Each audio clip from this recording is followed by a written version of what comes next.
Acción de la tarde, el interactivo que marca la diferencia en la radio. Por Palma 90.7 FM.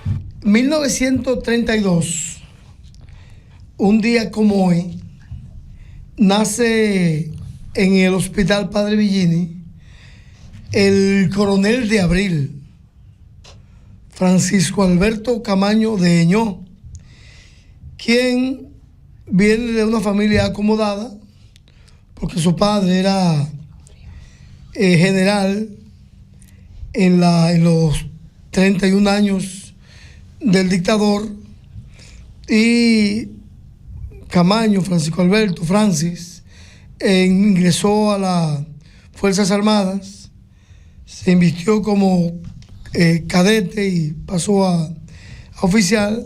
Tuvo un desarrollo relámpago, rápido, llegar a coronel, por la razón de que, como decíamos, su padre, quien fue ministro de las Fuerzas Armadas del 1952 a 1955, Francia estuvo dirigiendo los cascos blancos en el gobierno de Trujillo. Tuvo un pasado un poco oscuro en la matanza de Parmasola, donde muere un general en ese lugar, y Camaño fue lo que comandó ese grupo de hombres, de militares, que prácticamente mataron miles y miles de dominicanos.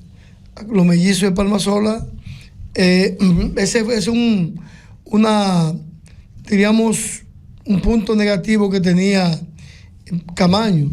Ahora, hay hombres, ¿verdad?, que hay momentos históricos que lo llevan y le dan luz y le abren el camino y despierta, como pasó, por ejemplo, con Máximo Gómez, cuando se fue del país a Cuba con los anexionistas, y allá en Cuba él se revela porque ve una acción dañina en contra de los negros en ese país, y él inmediatamente cambia y se va al lado de los dolidos, de los que no tenían voz.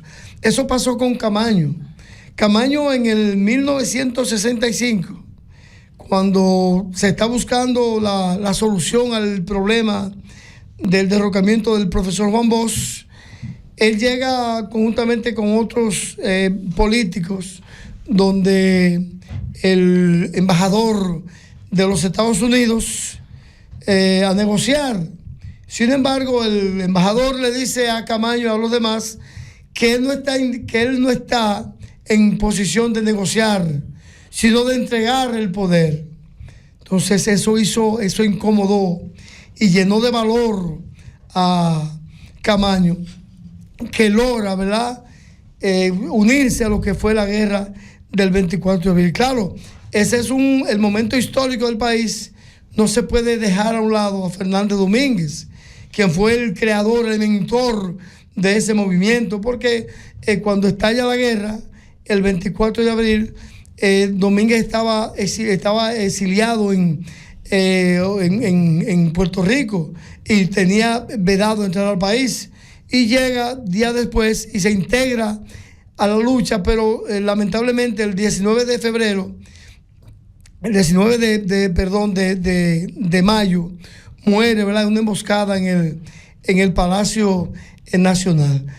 Camaño, quien luchó fervientemente y fue nombrado, se habla de que Camaño fue presidente del país legal, constitucional. ¿Por qué? Porque de 48 senadores, o de 56 senadores, 48 votaron en el Congreso. Fue una petición del profesor Juan Bosch.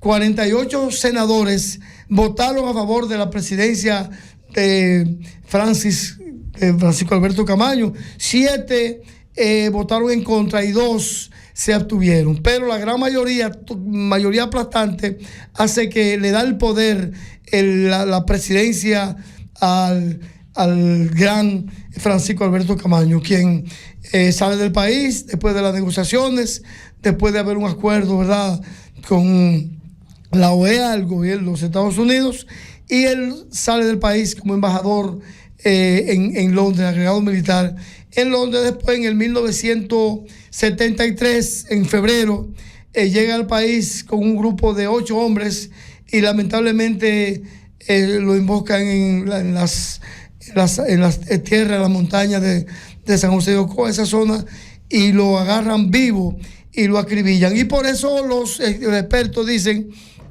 que en los Estados Unidos tuvieron participación directa en el asesinato de Francisco Alberto Camaño. ¿Por qué? Porque asemejan la muerte del Che Guevara, Ernesto Che Guevara, en Bolivia, donde después de apresarlo, fumarse un cigarrillo, lo aniquilan. Eso pasó con Francis. A Francis lo agarraron vivo. Y sin embargo, Balaguer dijo a sus secuaces militares de que en el país no había cárcel, no había lugar donde tener para Camaño. Y por eso, se habla de que supuestamente varios militares de alto rango vieron el cadáver de Camaño, pero se especula, se dice que fue descuartizado el cuerpo de Camaño y tirado inclusive en alta mar. Se especula. Nosotros estuvimos en el lugar donde supuestamente enterraron a Camaño. Hay una cruz, no hay nada de importancia, una pequeña cruz ahí. Eso queda prácticamente en el centro del país, entre San José de Ocoa y Jarabacoa. Este lugar donde supuestamente enterraron a Camaño. Lo sacaron, su familia, Claudio Camaño, dice que no, que se hablaba de que aparecieron unos restos. Se decía que eran los restos de Camaño, pero se especula y se ha establecido que no, inclusive está en el Panteón Nacional, en el Panteón de la Patria. Mira, hay un hueco. Hay un hueco para Camaño como héroe nacional, pero no está el cadáver de él porque todavía no se ha determinado con exactitud si esos restos que aparecieron eran los verdaderos restos de Camaño. Entonces reiteramos que un día como hoy nace el gran dominicano, el gran guerrillero, el gran presidente de abril, Francisco Alberto Camaño de Ñu.